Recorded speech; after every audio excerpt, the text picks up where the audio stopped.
Well, Carmela Conroy, thank you for joining me on The Tea with Amanda Roley to spill the tea on who you are and help voters get to know you better. Thanks for having me, Amanda. It's a pleasure to be here. Yeah, happy to have you.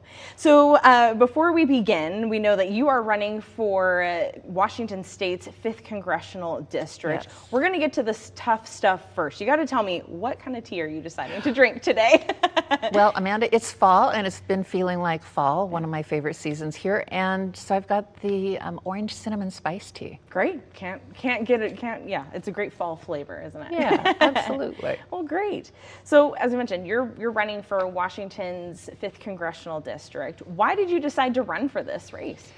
Well, I've lived a life of public service, almost 30 years of apolitical public service, 4 years as a Spokane County Deputy Prosecutor, and then almost 25 years as a U.S. Foreign Service officer.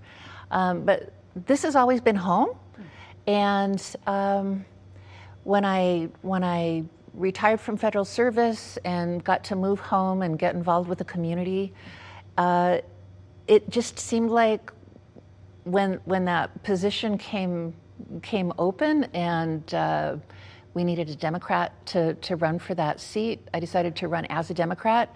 And I feel like because I've got the federal experience, that it is something that I can sort of return to my community.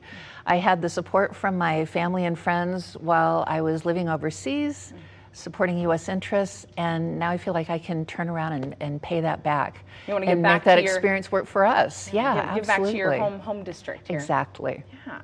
And you kind of touched on this with your experience, right? You have 4 years of experience as a deputy prosecutor with Spokane County and 25 years as a foreign service officer. And I know there's focus on national security. Wow, that's pretty incredible. I mean, a lot of time overseas. How many countries would you say you've visited? Oh my gosh, I counted it up at some point, over 30 that I visited. Wow, that's a lot. And I've lived in 5 different countries. Okay. So is that right? Time flies when you're having fun. It does. It really does. It really does. Yeah. Wow. But this has always been home. I'm the 3rd generation of my family to live in Eastern Washington. My nieces and nephews are now the 4th generation living in Eastern Washington. I've got 2 nieces up north of Spokane who are public school teachers. I'm very proud of them. And so yeah, this has always been home, even though I've spent a lot of time away from it. I made it back almost every year. There were a couple of years when I was a junior officer when I couldn't afford the trip home from Auckland, New Zealand, or from Tokyo, Japan, but I got back as often as I could. Now, to touch a little bit more on your experience as a, so you had 25 years as a foreign service officer. 24 and a half. 24 and a half, with a focus on national security. I've heard that you are also a master negotiator. I read somewhere you've once persuaded a warlord to trade his guns for rice. How did you do that? Oh my goodness. Well, that was the bumper sticker. I mean, it's just all the ins and outs are a slightly larger story, but basically there was, I mean, when I was in Afghanistan for my first assignment there, it was 2004 to 2005, and Afghans had been at war for 30 years already, and the vast majority of the people were sick of war. They wanted a better option. They wanted a peaceful future, and that included people who had been guerrilla fighters against the Taliban. And so there was this militia in Bamiyan province that was still armed. They didn't want to sign up with a regular Afghan army unit. They wanted to put down their weapons, disarm, demobilize, sort of be disorganized, demobilize as a fighting force and reintegrate with their home communities. So this was a DDR program. Disarm, demobilize, reintegrate. Okay. And the program was being run overall by a UN agency that had been set up to do that. And the militia leader and the local office of the UN agency had basically come to a halt. The militia leader claimed that he had about twice as many guys as we thought he actually had. A standard negotiating ploy, don't blame the player, blame the game. And but the head office back in Kabul said, that's it, we're done with this guy. And so the commander of the provincial reconstruction team where I was based said, hey, we know he doesn't have 800 guys, but he's got enough guys. We don't want him upset with the international presence. Is there anything you could do about that? So, made a few phone calls, hitched a ride with a convoy to the embassy, got a meeting the next morning with the head of the UN agency, and said, sort of laid out what our position was out there in Bamyan. And he agreed to sort of split the baby, that he would offer the full package of benefits to up to 400 guys who turned in a weapon. And if more than that showed up, he'd offer a food package to 400 more guys if they showed up and turned in a weapon, and then everybody had to say that they were going to, demobilize as a unit and work towards a peaceful Afghanistan with the elected government. And so, it ended up being a win-win situation. I didn't hold any grudges against either side. It was just like, let's figure out how we can make everybody happy enough to put down the guns and work towards a peaceful place. Yeah, peaceful resolution. Yeah. Wow. Yeah. So how would you say your international relations and your past experience will benefit and help you in Congress? Well, I think there are a couple different ways. That experience meant that I was working not just for and with the State Department, but with people at the Department of Defense and Department of Justice and Department of Labor, and just sort of across the whole range of agencies, Department of Commerce. And so I was helping Americans who got crossways with local law, and with Americans who had business ventures that for some reason were not getting treated as well as local companies were getting treated. And I didn't realize growing up here, but Washington State, and specifically Eastern Washington, is a very trade enhanced economy. Oh yeah. So 80 to 90% of our agricultural produce goes overseas, mostly across the Pacific. Right. And our grains, our fruits, our vegetables are all very highly prized for their quality. And so I think having the experience working across the federal government interagency, plus working in and with our trading partners across the Pacific, that I'll be as effective as I possibly can be in making sure that we continue to have access to those markets, and that our security interests, both near and far, are promoted and protected. Do you see those master negotiator skills coming in handy? I think so. Yeah. I Yeah. mean, you always want to find a common ground with somebody, and that was what our job as a diplomat was to find places where we could agree. Oh gosh, we're having a cup of tea, we're cozy, we're happy, and there's data to support this idea, and it makes perfect sense, right? You have an easier time having a conversation with somebody, even maybe a difficult conversation with somebody, once you've explored what you have in common. We all love our families. We want peace. We want justice too. And so sort of coming to that common ground that, we all have an interest in our kids having a better future. We maybe have a different way to get there, but let's talk about how we get there together.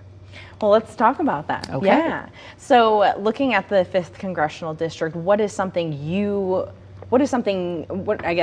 most important thing you would want to tackle in Congress if you're elected? Well, I think job one, if a farm bill doesn't pass before the end of the year, is getting that farm bill going. Okay. That's something. So you support passing what's already at play, or? It would work. Okay. It would work. It's what the farm bill includes is farming is a very unpredictable business.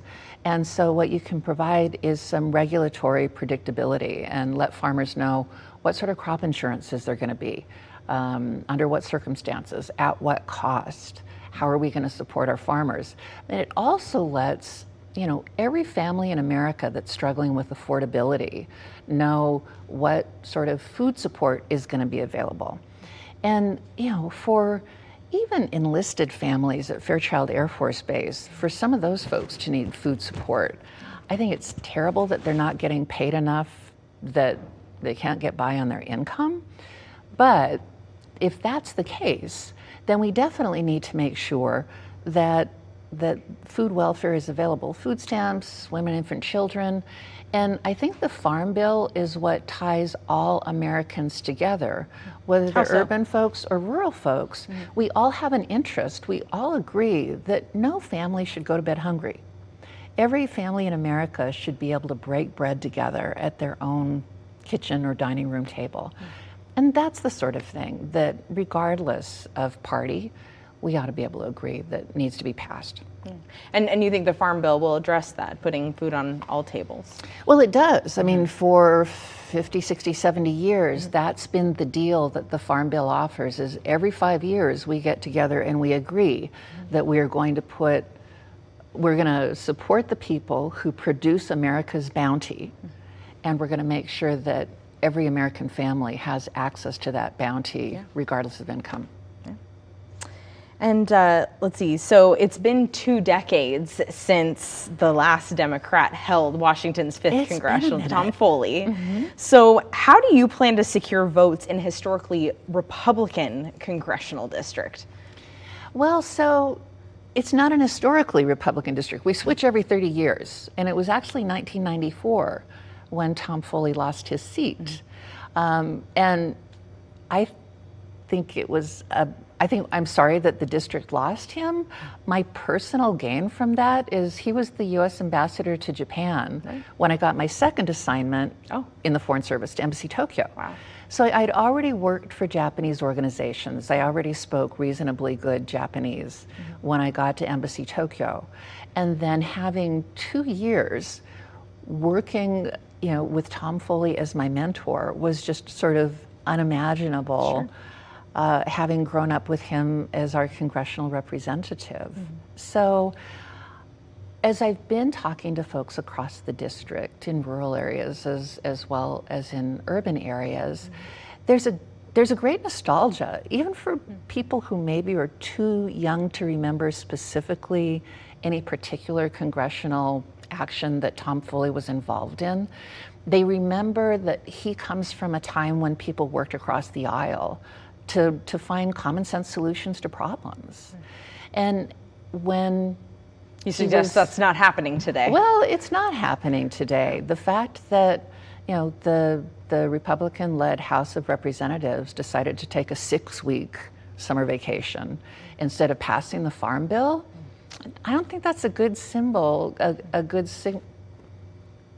I'd say that's symbolic of what's going on in Congress today, that it has become dysfunctional, that people holding to party positions instead of thinking what's in the interest of their own district, of our country at large, that's not a good trend.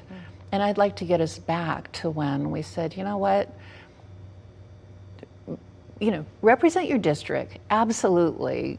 Keep in mind what your folks back home need, but there are certain things that we need to come together as a nation. And it's why, we didn't have a constitution immediately after our country was founded. It took a few years of the states all hanging separately and working out their separate deals with their separate postal systems and their separate foreign policies and their separate finances before our, former insurgent founding fathers went, okay, wait a minute. Yeah.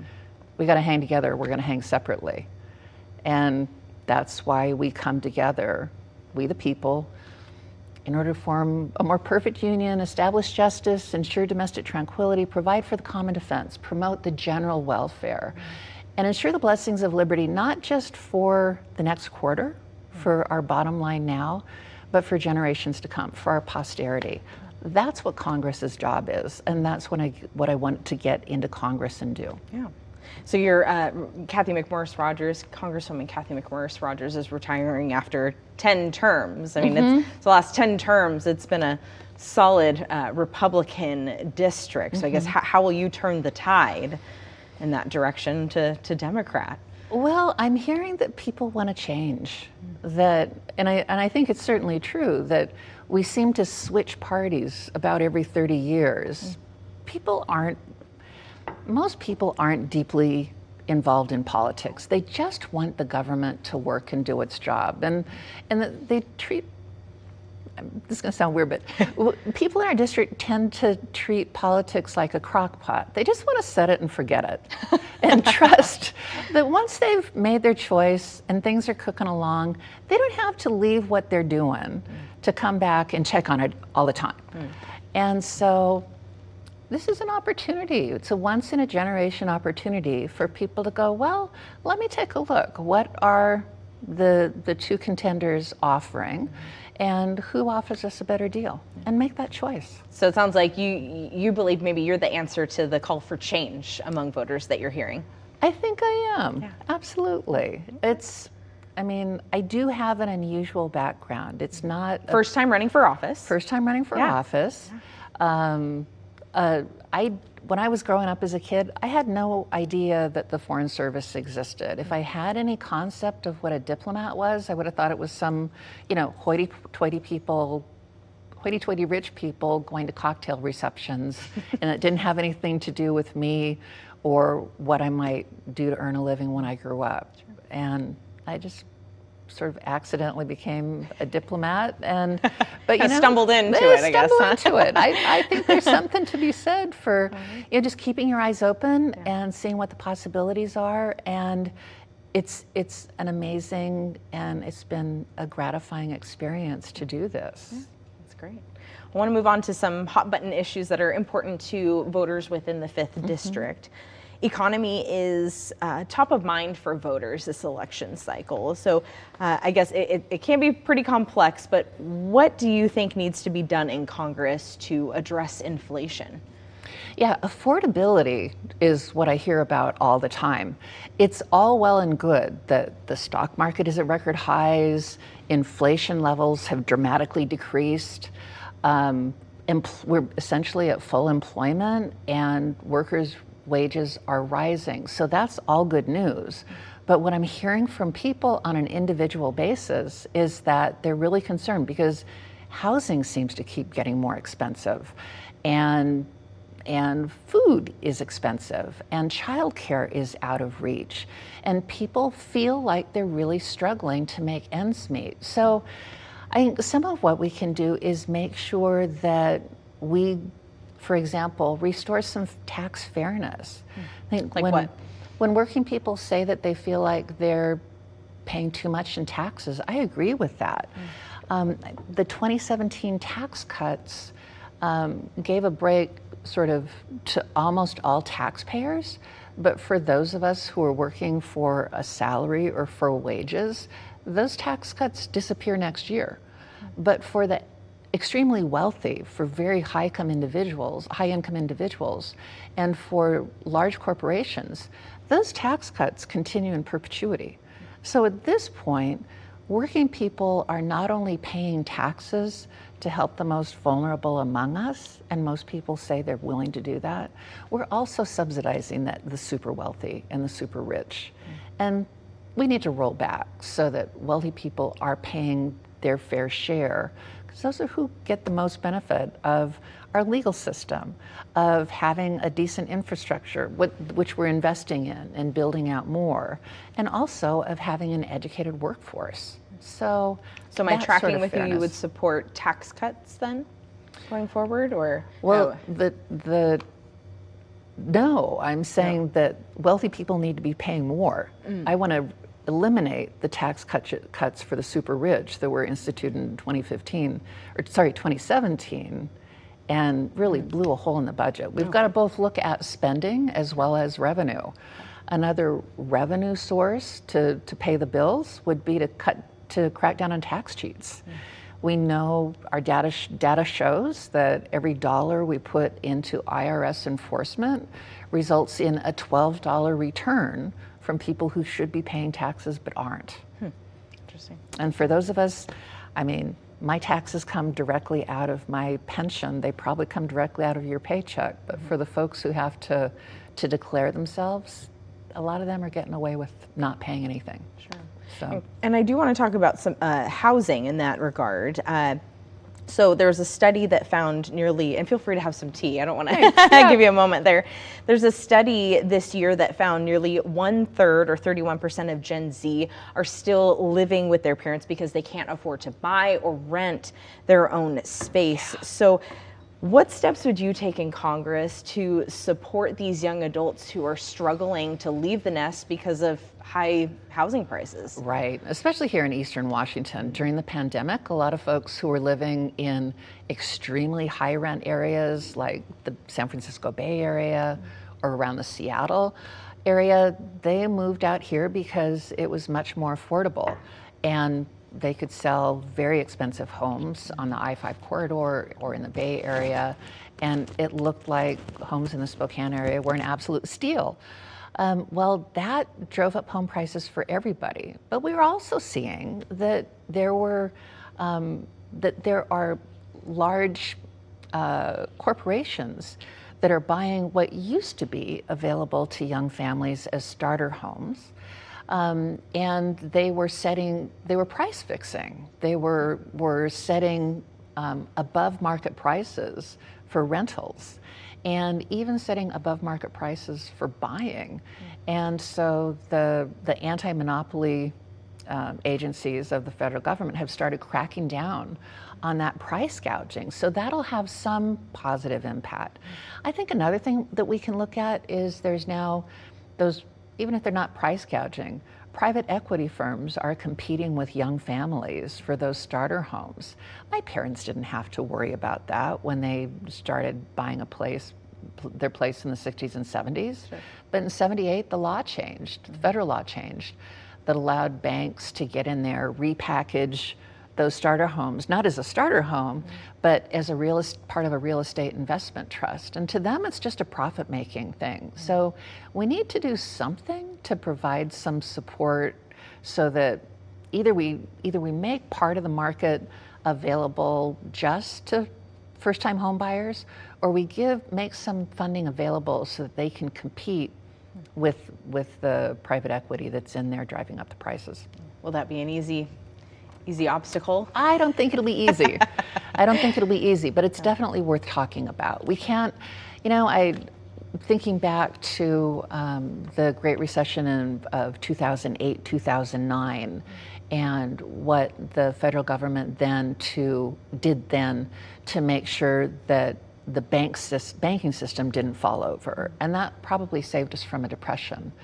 But when I listened to the leaders of that effort to save the banks, and when they're asked why didn't they do more to save home buyers and mortgage holders, and they're like, that's not good enough. It's not good enough to say we're going to take care of banks and people whose entire wealth is in their home, that we just shrug and let them fail. That's not right. We can't say banks are too big to fail, and so we don't do anything for folks who've got one bet in their life. Because for most of us, our home is our only chance to build generational wealth, and we need to be securing that too. How would you go about that in Congress? I mean, if that's your belief of helping the families rather than supporting the banks, what would that look like, or what would it take to flip the script? Well, part of it would be, as I said, making incentives available so that people get in. But part of what I'm hearing, I was fortunate to take part in a roundtable discussion down in Walla Walla that included home builders and affordable housing advocates and people who were in finance. And I asked, because my starter home was a condominium in Virginia, because when I was working for the State Department, I was going to have to be there.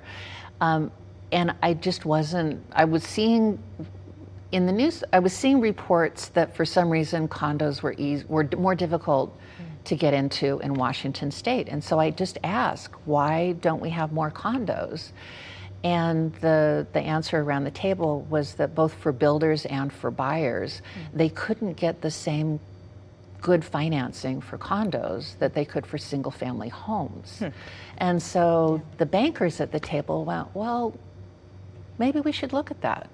So maybe that's something that the federal government could do, would be to make sure that banks have available, financing, so that people who can't afford a $400,000 home, but could maybe start with a $100,000 condo, that the buyer of the $100,000 condo gets the same good terms that the buyer of a $400,000 single-family dwelling does.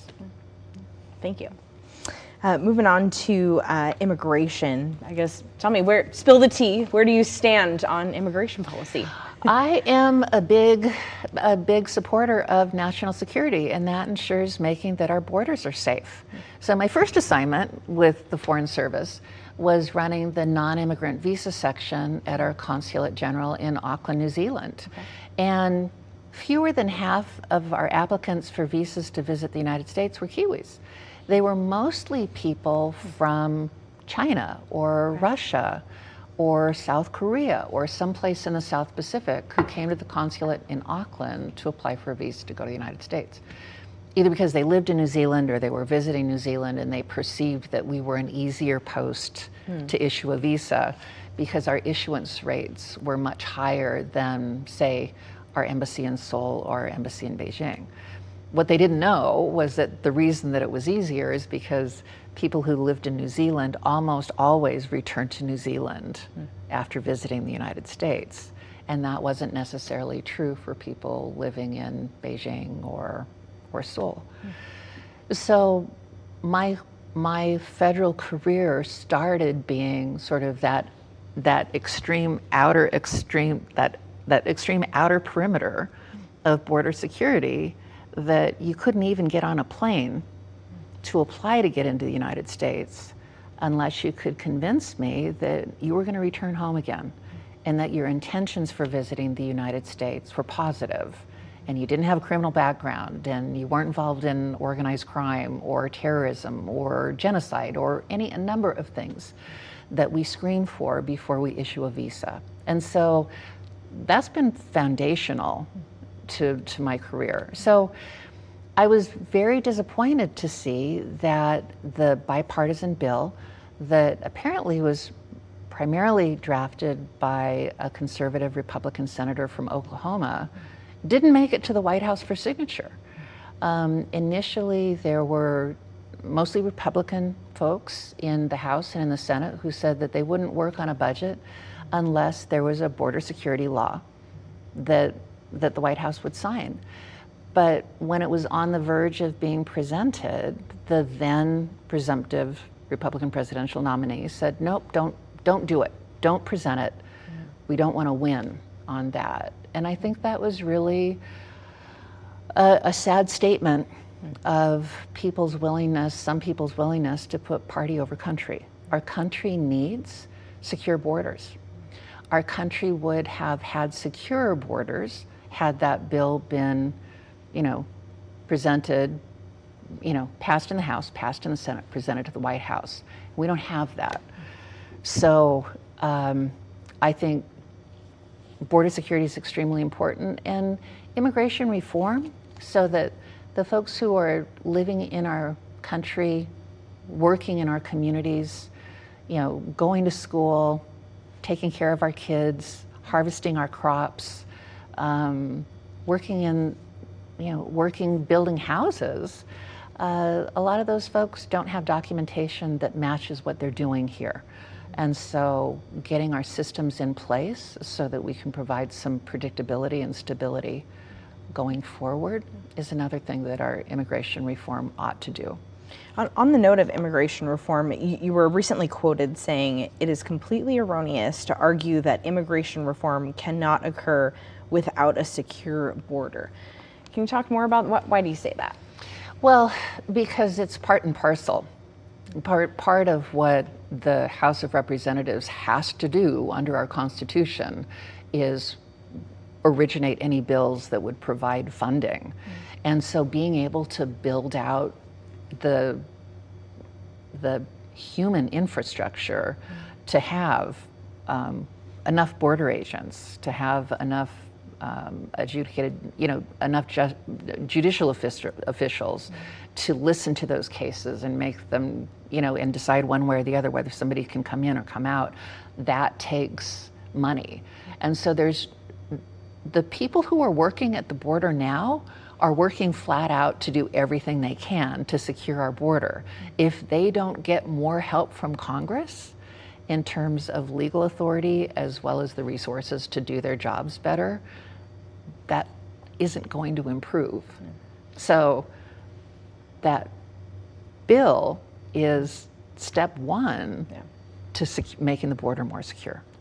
So to boil it down, you do support securing, even specifically the southern border, and through means of security and that sort of thing. Sure, the southern border as well as our other borders. Sure, fentanyl comes in through the southern border. Fentanyl also comes in on people riding airplanes and coming in at ports of entry, primarily along our Pacific coast. So we need to stop all of that. Fentanyl is killing folks, especially young folks. And part of what we can do is respond to it on the streets with treatment and helping people out. But it would be even better if we could stop it from coming in to begin with. Sure. Yeah. Thank you.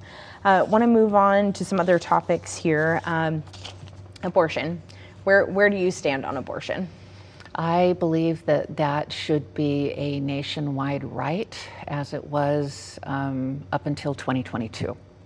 I think that we're starting to see reports from the states, which when following the Dobbs decision, there were a number of states, including our neighboring state of Idaho, that said, okay, we're clamping down on that. No more abortion. And a number of really draconian laws that have resulted in doctors, OBGYNs, doctors who specialize in women's reproductive health, leaving the state of Idaho, clinics that used to provide those specialized services closing.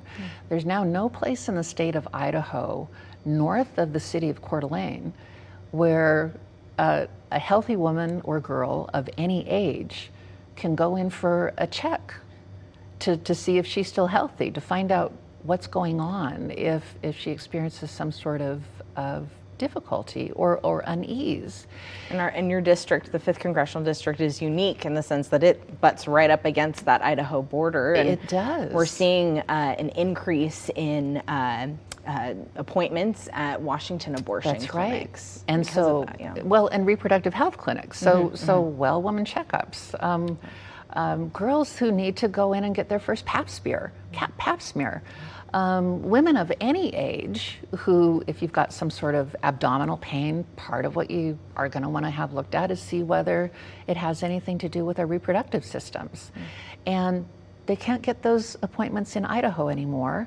And so that means all of us, those of us who are nearest to our clinics in Eastern Washington, have to wait longer to be able to get in and see a specialist who can help us out. And maybe it's just to get a checkup, but maybe it's to take some sort of action, and that delay could be life-threatening. And is there anything that you could foresee doing within Congress to address that increase in demand within Washington clinics? Well, sure. It would be to reinstate nationally a woman's and a girl's and anybody's right to make private decisions about their own lives. My opponent has said on the debate stage that he thinks that this is a states' rights issue. I think that's terrible. He claimed that the Constitution said that any power that doesn't belong to the federal government belongs to the states. Well, that's omitting a really important next phrase, which is that if it's not the federal government's business, then it's maybe the state government's business, or it's people's individual business. And there were, 70 years of decisions leading up to the Dobbs decision, including Roe, but not exclusively Roe, where the Supreme Court said, hey, no, neither the state nor the federal government has any business getting involved in whether it's the husband or wife who's working outside the home and whether their surviving spouse gets federal benefits or not. It's no government's business what race the person you want to marry is. It's no government's business what gender the person you want to marry is. And it's no government's business whether you use birth control or not, or whether or not you make a decision in consultation with your healthcare provider, whether you need to terminate a pregnancy. And we've seen cases in Georgia where young women have died because their doctors told them they weren't sick enough. They weren't close enough to death to get treatment. And so, they're making children orphans. They're killing women with these extreme states' rights positions. And this is really radical.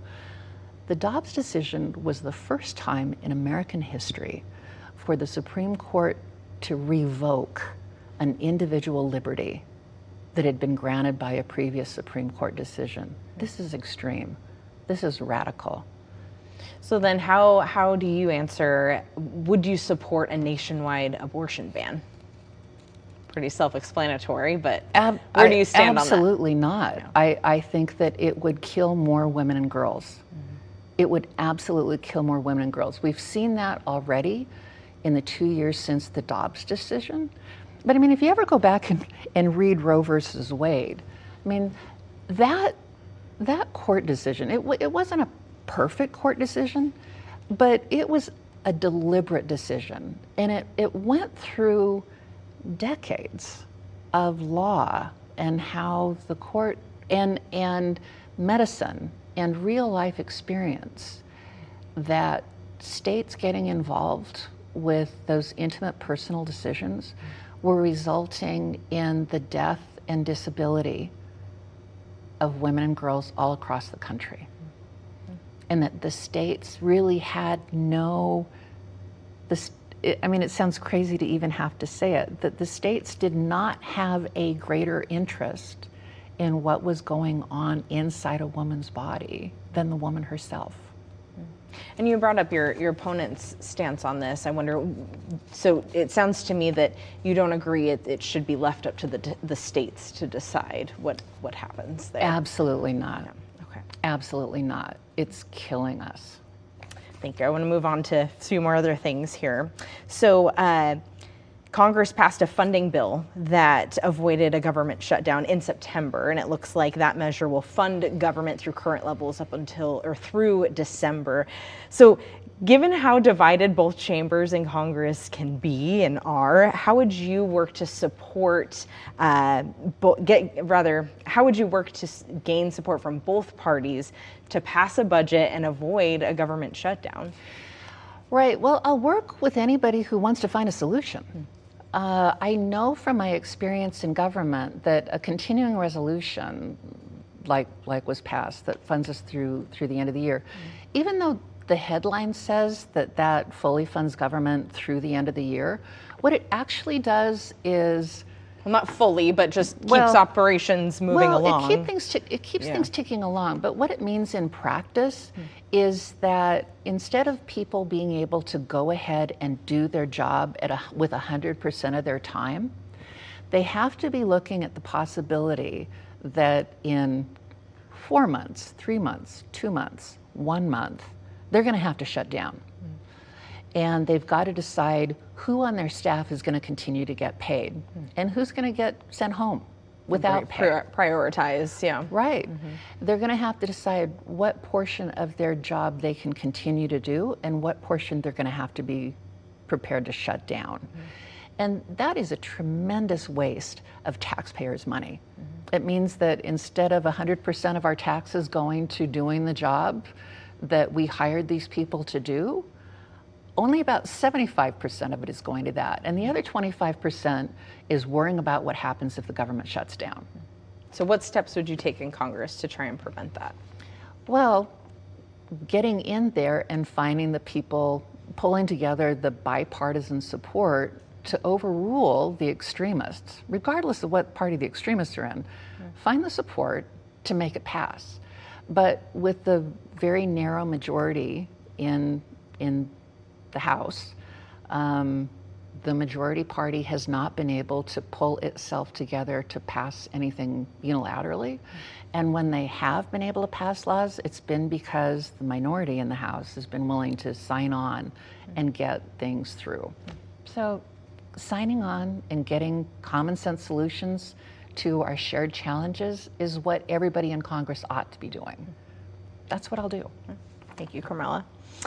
Let's see. Your opponent claims that your policies do not fit Eastern Washington and its values. Spill the tea for me, Carmela. What do you say to that?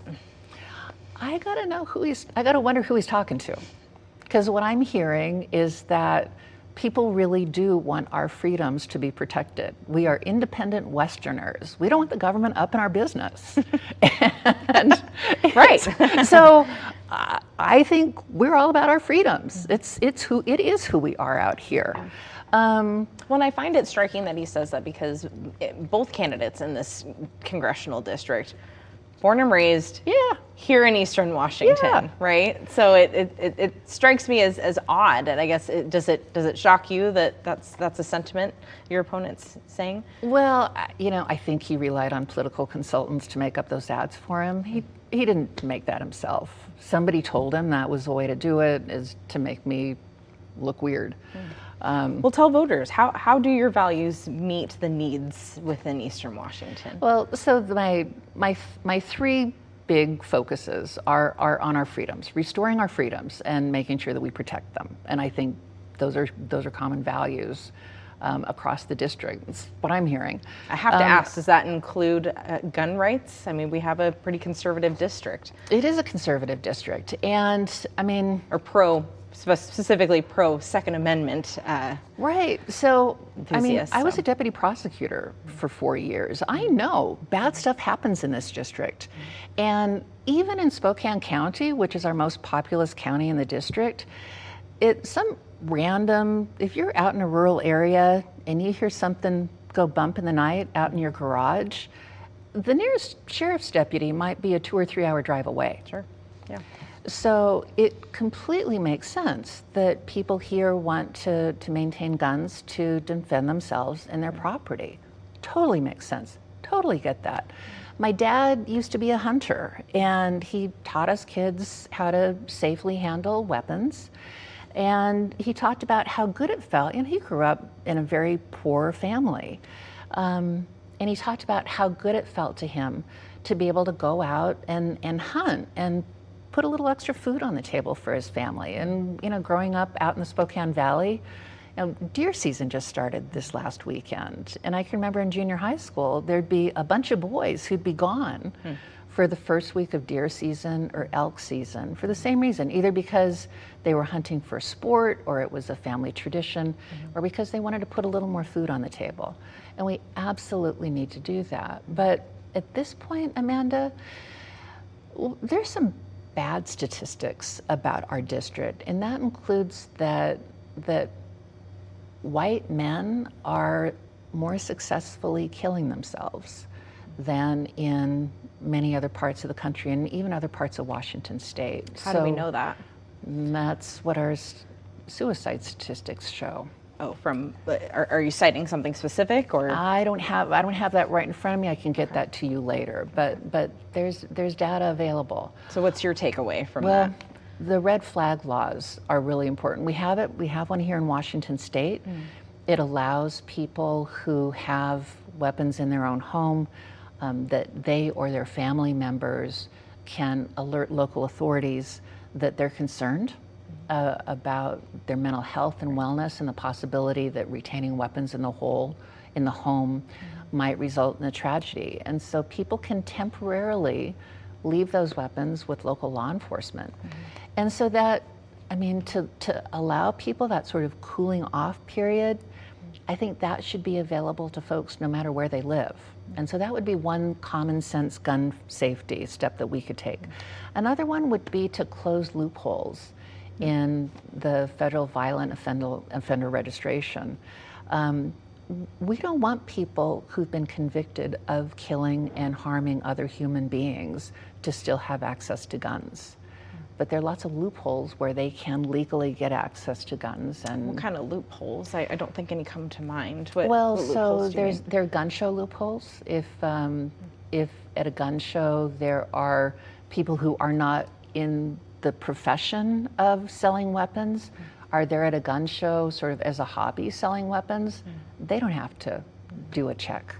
And if you've got, again, not somebody who's a professional gun dealer, but who has a gun that they want to sell, they can sell that without having to do a background check. And I think we need to stop that sort of under-the-table gun running going on. And that would go a long way. Thank you for diving down that road with me. So you mentioned as an Eastern Washingtonian yourself, you want to protect their freedoms, and Right. kind of went down that path. But were there any other things that you want to talk about as far as Eastern sure. Washington values? Affordability is another value that we're not a hoity-toity people. We're just sort of relaxed and comfortable. And I know when I was living back east, it was a little hard getting with the program of being what felt like being really uptight. We're casual, we head out in flip-flops and shorts and grab a burger. And part of affordability is, as I mentioned earlier, is making sure that we're not getting gouged by giant corporations taking advantage of monopoly power. But part of that is making sure that we get paid fairly for our work. And so the labor union movement is something that we value across our communities, and it's a value that I was raised with. My grandfather, when he was a young guy, he was a mule skinner. He drove mule-drawn combines in wheat harvests in the 1920s. I was born at the wrong end of the Industrial Revolution to continue to drive equipment that was literally horse-drawn or horse-powered. And now we've got internal combustion horsepower or even electric horsepower. But he turned to being a cement worker, and he was a union mason, and he worked on the Grand Coulee Dam. And my dad was a union railroader with what would become the Burlington Northern Santa Fe. And so you have deep roots that are within the area. Yeah, and I still pay union dues to the American Foreign Service Association, which is the bargaining group for civilians who work for the U.S. government overseas. And so I think people do value being treated fairly, that if you're injured on the job, either your employer or the government ought to backstop you and make sure that you and your family are taken care of. It was the union movement, 100 years ago, 120 years ago, that worked to give us weekends and get kids out of factories and into schools, and make sure that if we were working overtime, we'd get paid extra for that time above and beyond what we'd originally signed up for. That is an issue of fairness, and it's also an issue of affordability. If you're making a living wage, if you're being well compensated for giving your time and labor to your employer, you ought to be able to afford, a house, childcare, putting food on the table. All of which are hard to do right now. So exactly. I'll give you a chance to sip on some more of your tea here. Do want to close with a few more questions. So we talked about your values as an Eastern Washington candidate. What I'd like for you to kind of hone in on for me is, again, spill the tea, if you will. What makes you stand out against your opponent? Well, certainly valuing individual freedoms, and maybe it's because of my legal training. I know that our Constitution gives us, we the people as individuals, have a lot of freedoms and powers as voters, and we should be able to exercise those powers. I find it frankly confusing and a little alarming that although my opponent says that he recognized that Joe Biden was elected President of the United States in 2020, in his next breath he says the system was so broken that we need to eliminate mail-in voting and go back to same-day in-person voting. Well, a lot of folks in Washington State really enjoy the ease that we have here of mail-in voting. So whether we're snowbirds or we're military members or we're religious workers who are working abroad to spread our faith, or we're college students who've moved away from our parents' house to go to school, we all want to be able to cast our vote. And requiring everybody to get to a specific polling station in person on November 5th makes it harder for us to cast our votes. If the system's not broke, let's not fix it. So does it sound like you don't, let's see, am I tracking with you on that you believe our voting system, at least here in Washington State, is good, and you support it and respect the outcome of the election results? Right. And as opposed to maybe what you're suggesting your opponent's saying. Well, that's it, is that your top lines have to fit with what you say after that. You have to walk the walk. You can't just talk the talk. Sure. And he says he supports unions, and yet he would not support the PRO Act. He doesn't want public servants to be able to unionize. Why would you not want people to be able to have the confidence that their families will be taken care of if they're killed on the job? As public employees, well, I mean, as a Foreign Service officer, I had that benefit. If elected to Congress, I'll have that benefit, and so would he. And it seems terribly elitist to say, I want a job where I'm going to have all these benefits, but you, in your job, I'm not going to let you have those benefits. I do want to boil it down a little bit further. When voters go to choose, or Carmela, when voters go to choose their candidate at the polls in November, what is the one thing you hope they remember about you? I hope that they remember that I am the pro-choice, pro-labor, nonpartisan public servant with 30 years, almost 30 years of experience, who will represent them and put country over party when I represent them in Congress. Great. Well, thank you so much, Carmela, for talking through your experience and where you stand on things, giving folks an opportunity to learn more about you as their candidate. I appreciate it. Yeah. Amanda, thank you so much. Thank you. Well, good luck on the race. Thanks.